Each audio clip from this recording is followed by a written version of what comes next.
Welcome viewers to this exciting discussion with our friend and a guide and mentor on meditation on Ram, Bhagawan Ram. Now for Americans who don't know how to pronounce, it is Ram, like not Ram, is Ram, and R-A-A-M.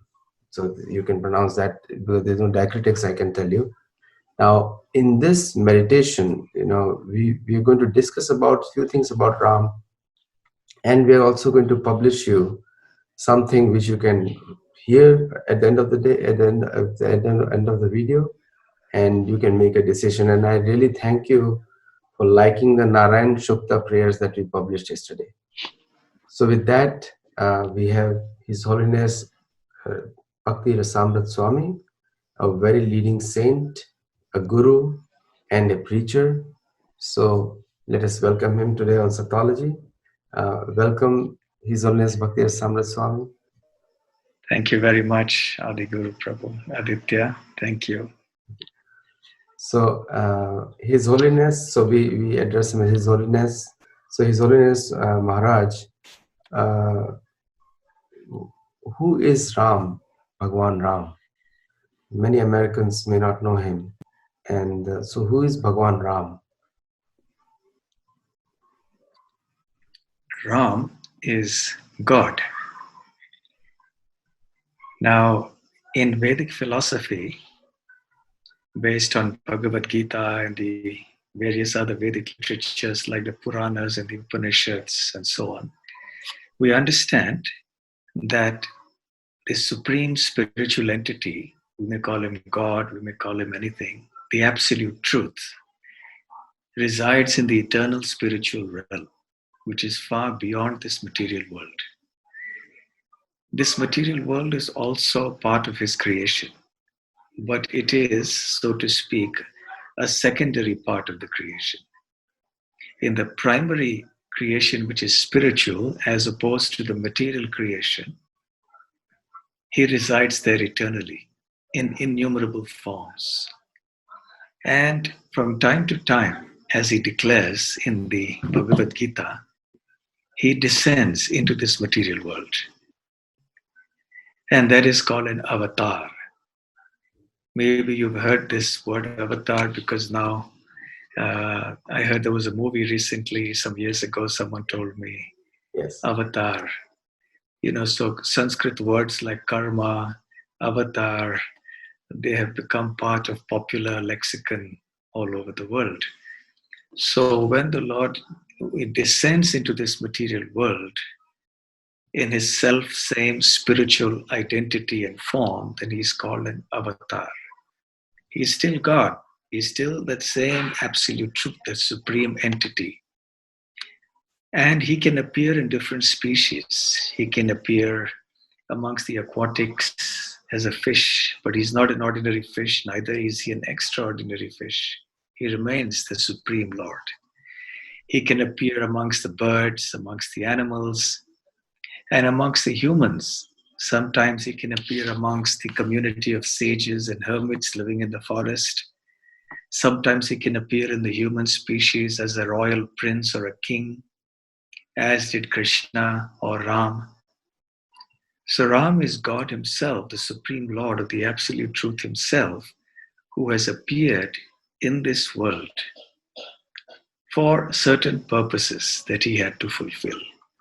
So when we hear the word Ram, we should know it is the same as in other people in other religions addressing their Lord as Allah or Jehovah or Yahweh, and so on and so forth.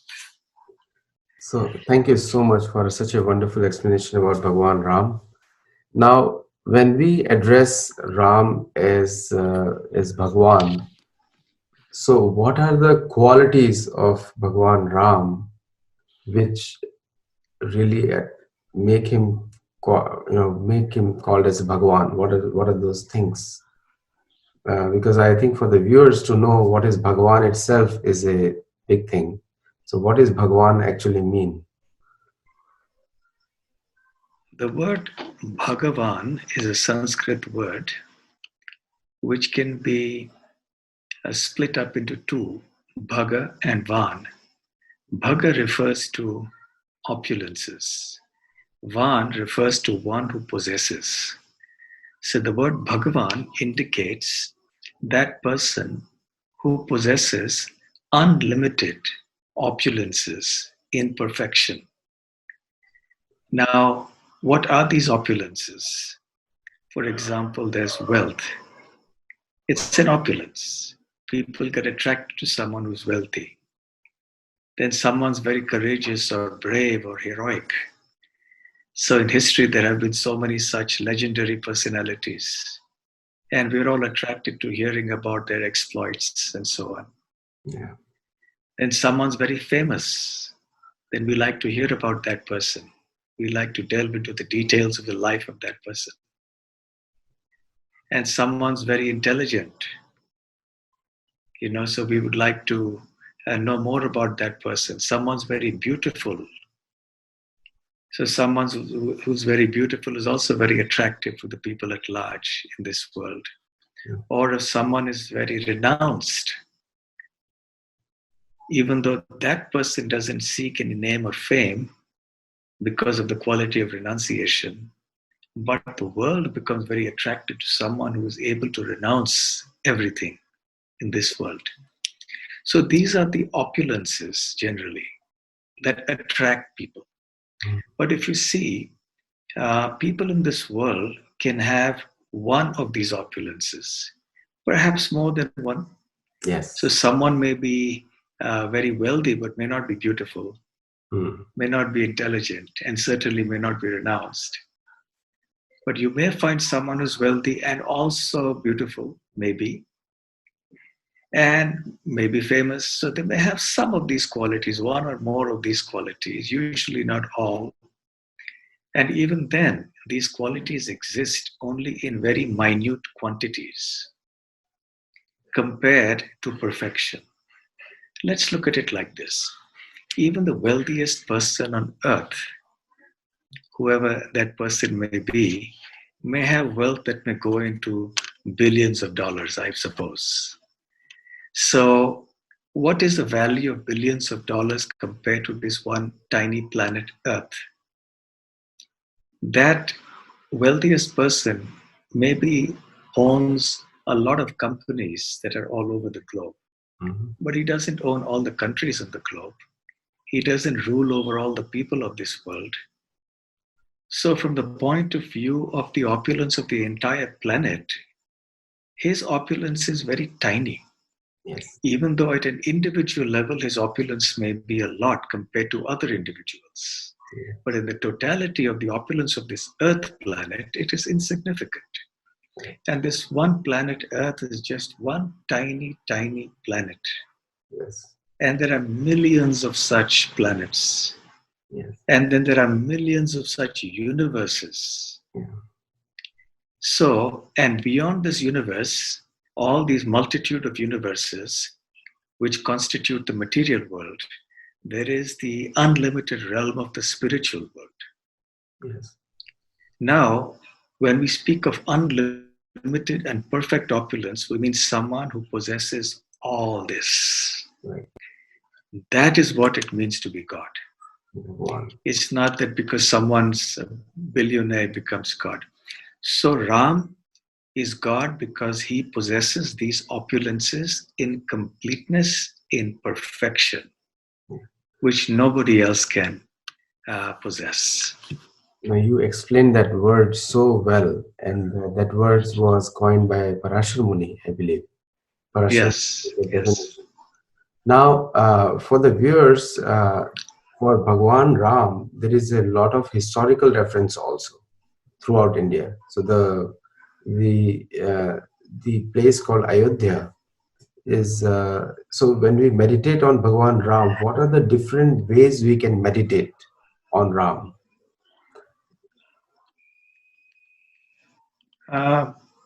In this, see, we have to meditate on something or someone.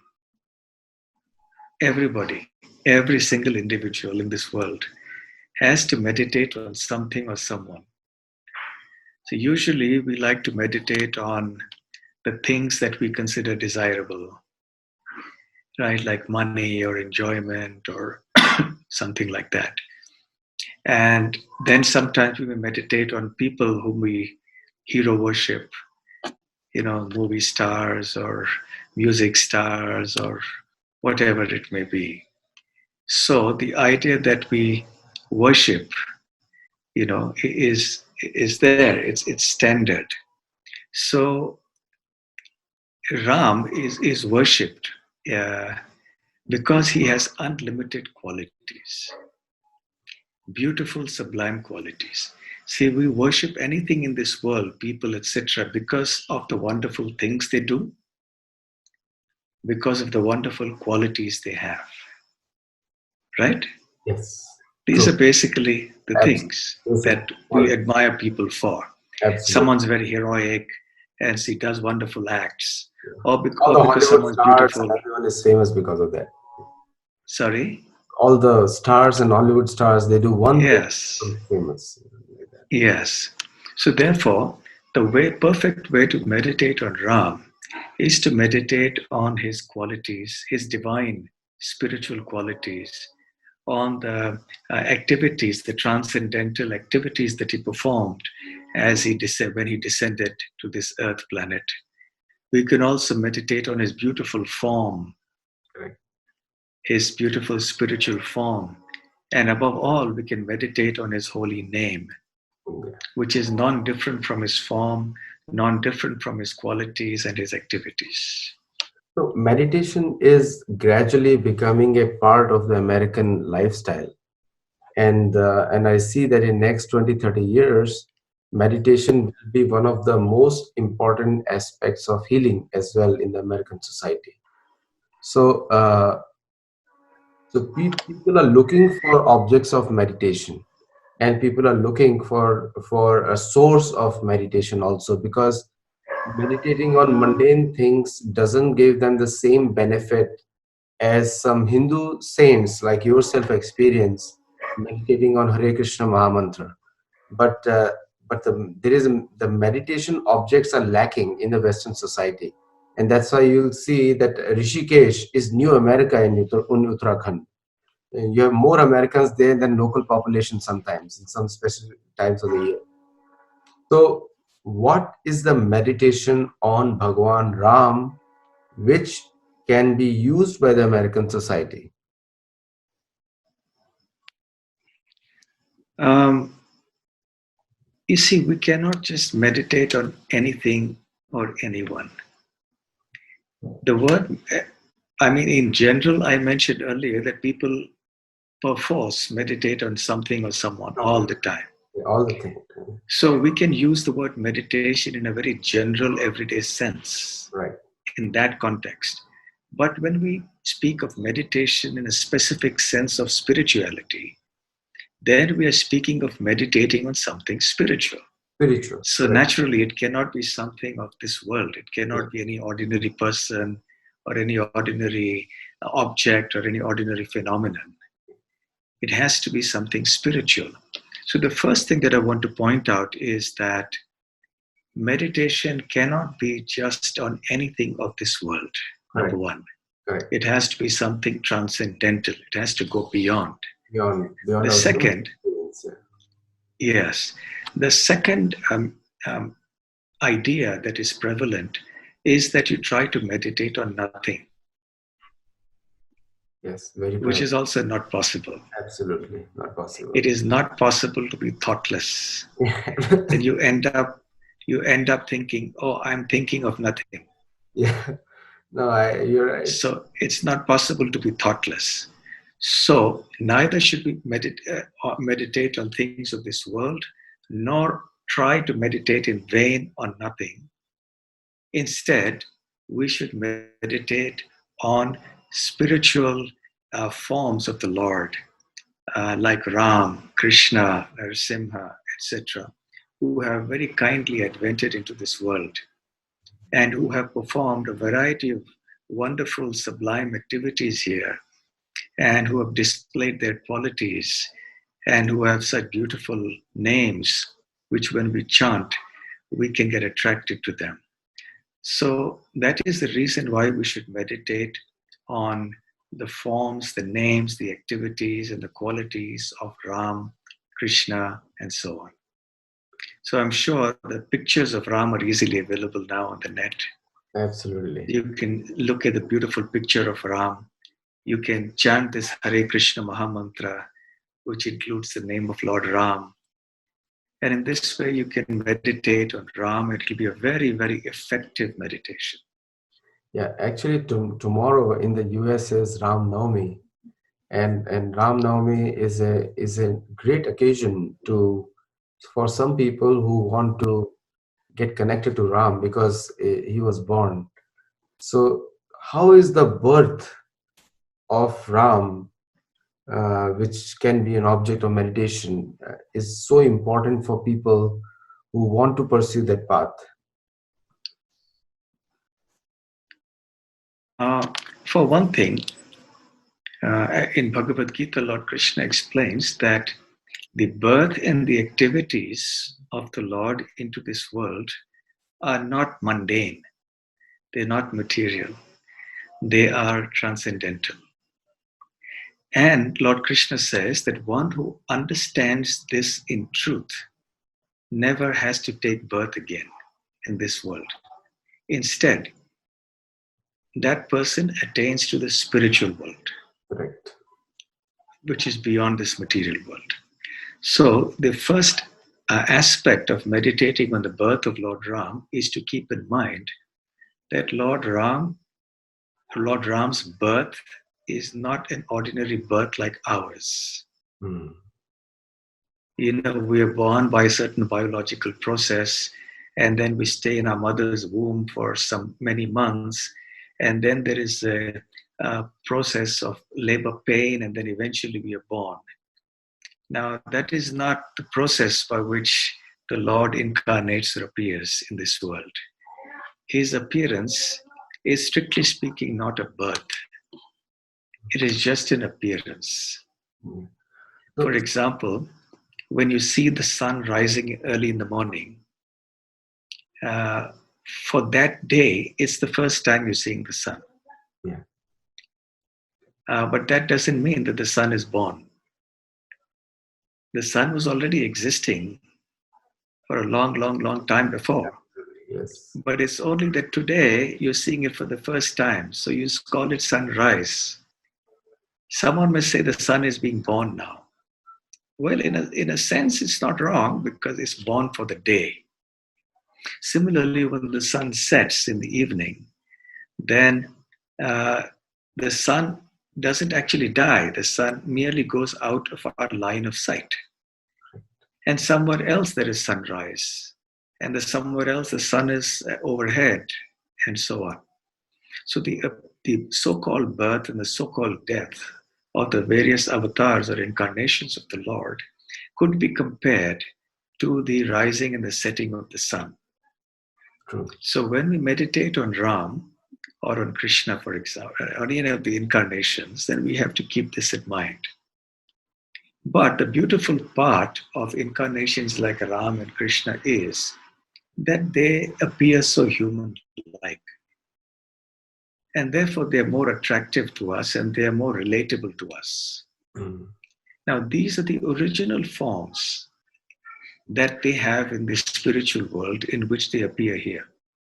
So it's not that they have taken up some special form just to appear in human society. That is exactly their form originally. So they appear human-like because they behave like ordinary humans. As children, they cry, then they also eat food. They also grow up and marry, they also discuss so many things with other people. So they have relationships with other people just like we all do. So we should not, therefore, let familiarity breed contempt. We should not think that because they're just acting like us, therefore they're also human beings like us. In fact, their human-like behavior is only an aspect that enhances the sweetness of their pastimes. It makes them so much more relishable. So in this sense, we should meditate on the appearance of Lord Ram. No, it's a fantastic explanation you gave. And for American Hindus, it's more of a challenging time. And just to tell you that American Hindus are more in number than Indian Hindus, because American Hindus are Americans, Jamaicans, Trinidadians, or from all over the world. So in terms of population, they are a little bit higher than Indian Hindus from South Asia, from India. So it also includes Hindus from Indonesia, Bali, and there are a lot of converts to Hinduism who are picking up Hinduism in a big way. One of them is Julia Roberts. So for them, and I can easily imagine, as many people have told me, that one of the tags which goes against the Sanatan Dharma culture or Hinduism or Krishna consciousness, whatever you call it, that we are idolatrous. That is an accusation being put. So, how meditating on Bhagawan Ram is not idolatrous? That is one. You already partly explained that already.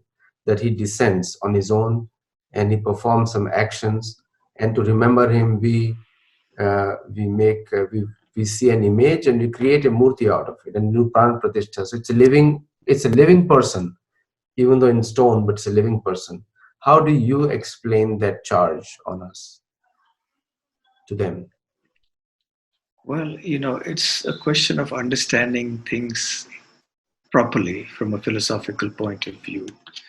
In the Bhagavad Gita, Lord Krishna clearly explains that the Lord has a form, but it is not a material form. It is a spiritual form. Material forms are limited and they degenerate with time. They degrade with time. They are susceptible to birth, death, old age, disease, etc. But the forms of the different avatars of the Lord, like Ram, Krishna, they are not so susceptible as material forms are. They are ever fresh, ever transcendental, and never subject to the frailties and defects uh, of, uh, of bodies that are made of matter from here. So, when we speak of the form of the Lord as manifested in stone or wood or metal, we call these deities. They are not idols. An idol, there is a difference between an idol and a deity. An idol can be any statue of any person. He may be a politician or a social worker or a military person or anybody, sports person. So that has no spiritual value. But a deity is a very accurate representation of the form of the Lord. Now, this form of the Lord cannot be constructed from a sculptural point of view whimsically. There is a scripture, there are a series of scriptures which describe how the deities of the different divinities have to be constructed, what the proportions of the hands are, the legs, what should be the shape of all the different parts of the body, etc., etc. That's number one. Number two, the Vedic scriptures are full of descriptions of the forms of the Lord. And number three, great devotees in history have themselves, with their own internal spiritual eyes, and because of their evolved spirituality and pure devotion to the Lord, have actually seen the form of the Lord. And they have described these forms in great detail. So, putting all these three together, then these forms are painted or constructed or sculpted out of wood or stone or metal, even jewels perhaps, and so on. So therefore, this is not idolatry, it is deity worship. So the Lord very kindly agrees to manifest himself in material elements to make himself accessible to us and to receive our service. Uh, Bhagwan Ram is a extremely popular figure even in the US. Very many American Hindus or Americans also they tend to go towards Ram in a big way. And one of the qualities and the meditation which people like is him holding a bow and arrow, and that actually gives a lot of strength to some people because he appears as a protector and of many people, and then he wields a weapon. So there are some people they ask that why is Bhagwan Ram shown with a weapon? If he's Bhagwan, why does he need a weapon? So what is a answer to that? Well, he doesn't need anything actually because he's self sufficient. But because he is descended as an avatar in the human species on this planet, and he has come for certain specific purposes, which include the establishment of dharma, the establishment of true virtue and religious principles, a true understanding of spirituality, and to see that the world is going on according to certain authorized, shall we say, spiritual values. So he comes to establish that kind of dharma as he declares, Lord Krishna declares in the Bhagavad Gita. And he also sometimes descends to uh, not only reveal what the dharma is, but in order to protect it by establishing it physically. Now, the kings, in those days there were kings. So the kings or the heads of state were basically supposed to be representatives of God. They were supposed to fulfill the edict of God. So sometimes the Lord appears as a king because it is the duty of a king to establish dharma. There are evil elements who need to be subdued and punished. These evil elements cause pain and misery to innocent people and living entities. So the state must be very strong to subdue the evil elements. And the state must also be very kind and very compassionate to the people and living entities in general. So the king or the head of state must have this combination of qualities to be very strong on one hand to destroy evil, and very kind and compassionate and very loving on the other hand to spread the message of true love and spirituality amongst everybody. So this combination is supposed to exist in a king, in a real king or a head of state.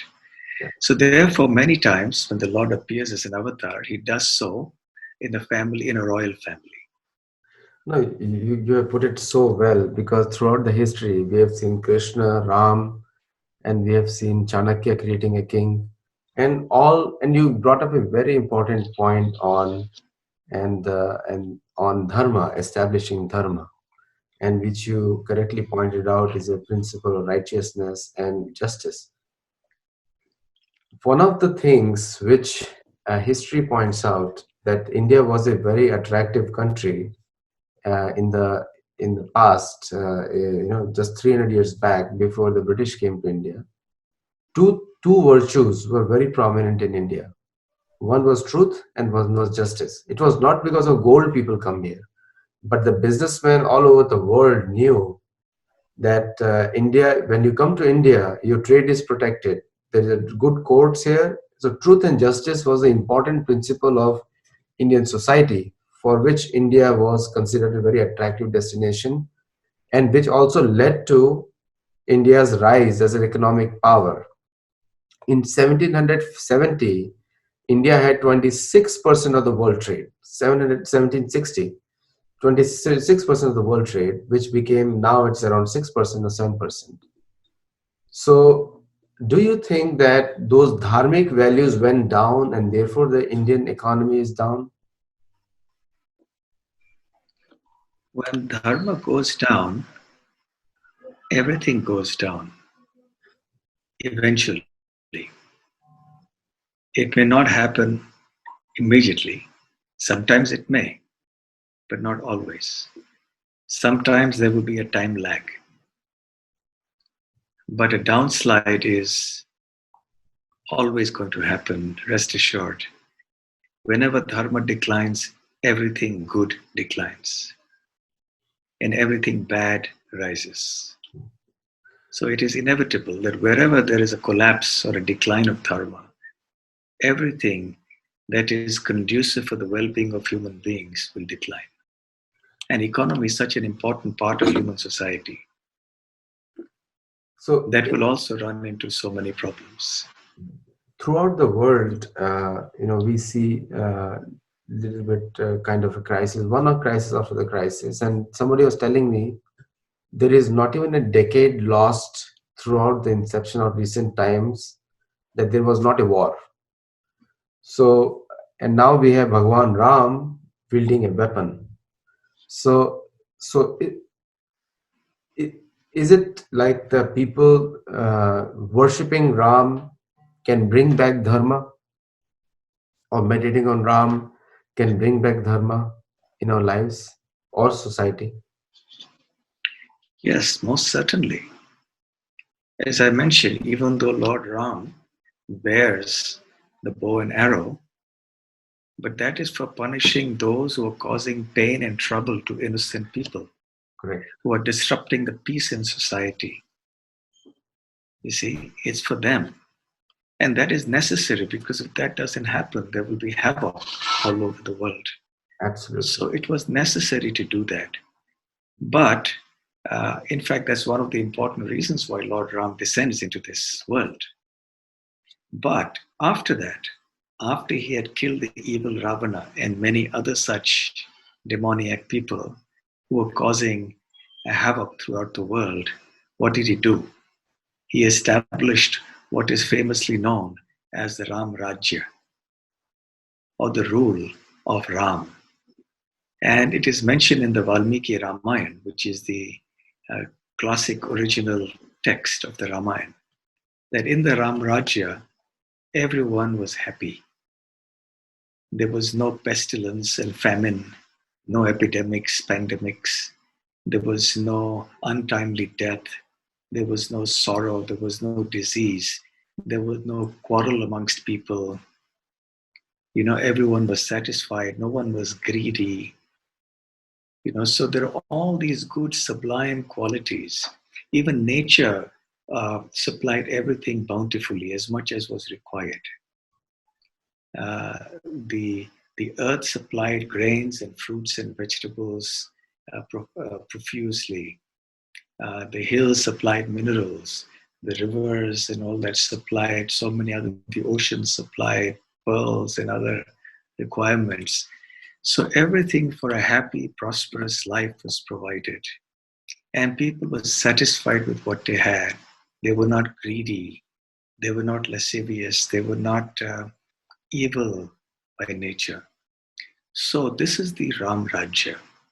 So we should not think of Lord Ram only in terms of his military expeditions, which is an important part of his duty as a king, a Dharmic king, but also how he ruled as a Dharmic king and established such peace and such love amongst the citizens, a sense of brotherhood and sisterhood amongst the citizens, and how they all loved Ram. Yeah. You see, that is something that we also take tremendous inspiration from.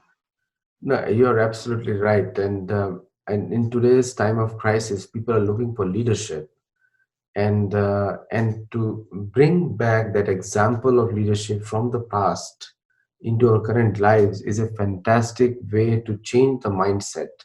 And you mentioned a book, Valmiki Ramayana, and the readers whom you don't know, you can buy that on Amazon. You can click on Valmiki and Ramayaana. So you can do that. So listeners, you can view that. You can buy it online. And so, one of the last questions I have before we, this was a very fantastic discussion as always.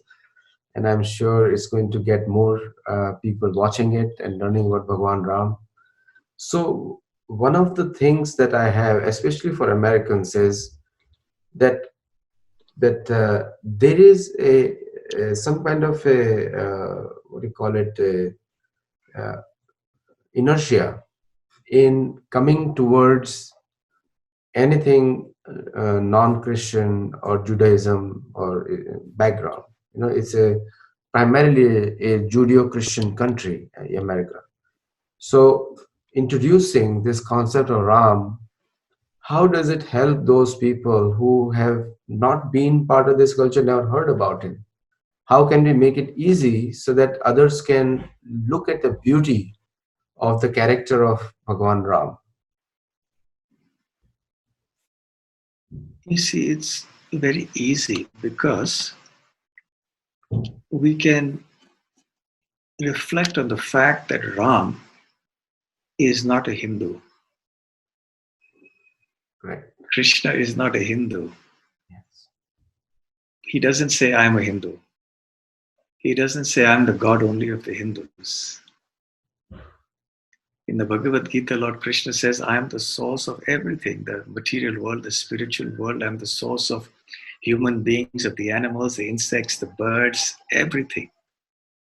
So the principle of Ram, the idea of Ram as the absolute truth, is not a sectarian principle. Because Hinduism, as we understand it in this way, is a completely sublime and spiritual, shall we say, understanding of life. So when we speak of Ram, we're speaking of something that is of universal application, something that transcends and goes beyond narrow boundaries of what background you come from and what language you speak and so on. Ram is for everyone, you see, because, and the word Ram means the all-pleasing one. So he's pleasing to everyone, not only to the Hindus. The Hindus are fortunate because they have access to Ram more easily right from birth. Yeah, like you said. But others everywhere can also take advantage. Yeah, Ram is Bhagwan for Hindus also, but it can be Bhagwan Yes. for anyone else also. You know, that's a very Yes, he's Bhagavan, period. period. It's He a, is Bhagavan, so he's Bhagavan for everyone. So everyone can accept him yeah, it as doesn't matter Bhagavan. whether you're from Judeo-Christian background or some Islamic background, but he's Bhagwan for all, not just for Hindus. Yes, yes. So the fantastic point, as usual, His Holiness Bhakti Rasamrita Maharaj. Please follow him if you're connected to him, and please join us again for one more discussion. But thank you so much for joining. It's always a pleasure to have you. And many viewers commented that you have very pleasing personality, and so it's a great honor to have you on Sattology channel. And viewers, keep watching and subscribing to Sattology channel. Hare Krishna, Namaskar, and thank you all. Hare Krishna. Thank you very much.